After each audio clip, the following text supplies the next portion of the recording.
नमस्कार, मी लतिका। आज मी तुम्हाला मटर पनीर बनवून दाखवणार आहे, एकदम सोप्या पद्धतीमध्ये आणि साध्या पद्धतीमध्ये। त्यासाठी बघा 300 ग्रॅम वाटाणा घेतलेला आहे। हा फ्रेश वाटाणा आहे, सोलून घेतलेला आहे आणि 300 ग्रॅमच पनीर आहे। पनीरचे बघा असे तुकडे करून घेतलेले।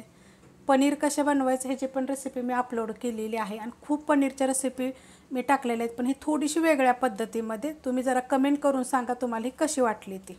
त्यासाठी मसाला काय काय घेतलाय बघा। 1 चमचा धने जिरे पावडर, 1 चमचा गरम मसाला पावडर, 1 चमचा फक्त मिरची पावडर आहे आणि अर्धा चमचा काश्मीरी मिरची पावडर घेतलेली आहे। वाटी घेतलेली आहे बघा, त्याच्यामध्ये आपण हे सगळे मसाले टाकून घेऊया। मसाला जे घेतलाय ना ते सगळं ह्या चमच्याने घेतलेला आहे। आता हे बघा पनीर बटर मसाला आहे। हे काय प्रमोशन व्हिडिओ वगैरे नाहीये, मी असं एखादं पाकिट आणून ठेवते कधीतरी थोडंसं वेगळं करायला। आणि हे पूर्ण नाही टाकणार आहे, मी 1च चमचा टाकणार आहे फक्त। बाकी तर मी काजू बिजू टाकून सगळ्या रेसिपी बघा मी अपलोड केलेल्या आहेत। हे फक्त 1 चमचा। आता हे ना मी पाण्यामध्ये मिक्स करून घेणार आहे। आता मिक्स करून घेऊया। आता जो हा मी मसाला दाखवलेला आहे ना, जर तुम्हाला आवडत असेल तर टाका, नाही टाकला तरी पण चालू शकते ना। तुमच्या आवडीप्रमाणे दुसरे कोणते मसाले असले तरी टाकले तरी चालेल। आता हे काय करणार आहे, मी मिक्स करून घेणार आहे हे चांगलं व्यवस्थित। तुम्हाला पाहिजे तर तुम्ही हे दुधामध्ये पण मिक्स करू शकता, पाण्यामध्ये पण मिक्स करू शकता। मस्त असं बघा मी मिक्स करून घेतलेला आहे। तुमच्याकडे जो मसाला आहे ना तो मसाला जरी तुम्ही ह्याच्यामध्ये टाकला तर चालू शकते, कारण हा मसाला मी ना खूप दिवस झाला आणला होता तर मी तो वापरलेला आहे। कढई बघा मी गरम करत ठेवलेली आहे, त्याच्यामध्ये तेल टाकून घेऊया। तेल टाकायचे आपल्याला 1 पळी आणि गरम होऊन देऊया। तेल बघा चांगलं कडक गरम झालेलं आहे। छोटा 1 चमचा टाकणार आहे जिरं, त्यात टाकायचे 2 तेजपत्ते, त्यात टाकणारे 2 मीडियम आकाराचे कांदे बघा, हे चॉपरला मी एकदम बारीक करून घेतलेले आहेत। बारीक करण्यापेक्षा जरी तुम्ही पेस्ट करून घेतली तरी पण चालू शकते। आणि जिरं आपण काही टाकलं का नाही, तेजपत्ता, त्याच्यामध्ये तुम्ही 1 लवंग, दालचिनी असं जरी गरम मसाला जरी टाकला तरी पण चालू शकतं। तर हा मी कांदा चांगला भाजून घेते। कांदा बघा हलकासा भाजलेला आहे, त्याच्यामध्ये टाकायची आपल्याला थोडीशी हळद, परतून घेऊया। ही घरची हळद आहे बघ। हळदीच्या पण मी 3 रेसिपी अपलोड केलेल्या आहेत, गरम मसाले वगैरे सगळे आपलं अपलोड झालेलं आहे बघा। आता ह्याच्यामध्ये टाकणार आहे आलं, लसूण आणि 2 हिरव्या मिरच्या। आता आलं किती आहे, आलं आहे अर्धा इंचापेक्षा जास्त, 2 हिरव्या मिरच्या आहेत आणि 7 पाकळ्या लसणाच्या आहेत मोठ्या आकाराच्या।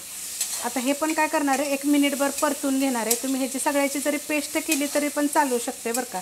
मस्त असं बघा परतून घेतलेलं आहे। आता ह्याच्यामध्ये टाकणार आहे 2 मीडियम आकाराचे बघा टोमॅटो, चॉपरला मी बारीक करून घेतलेले आहेत। आता तुम्ही कांदा हे सगळं सुद्धा हलकंसं भाजून ह्याची पेस्ट जरी केली तरी पण चालू शकते आणि असं जरी केलं तरी पण चालू शकते।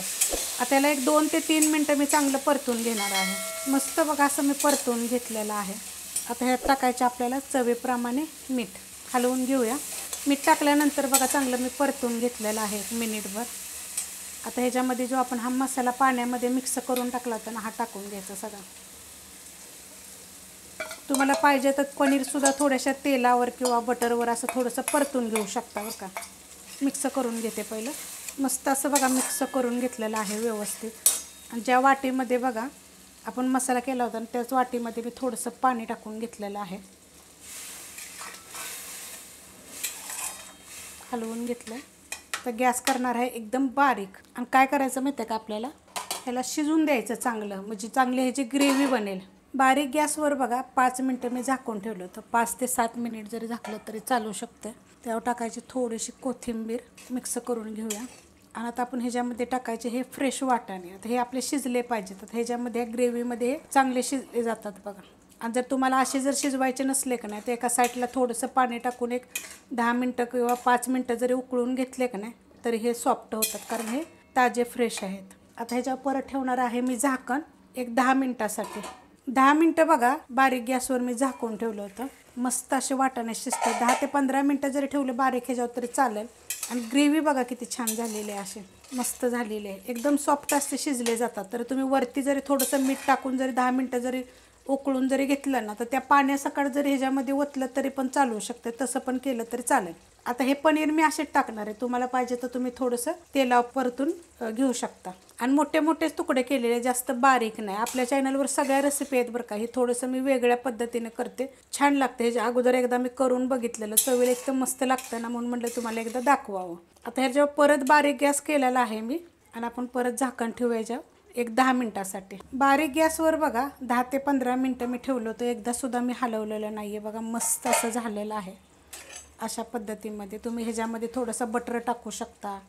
तुमच्याकडे जर घरची दुधाची साय असेल, जशी मलाई असेल, तर ती टाकू शकता.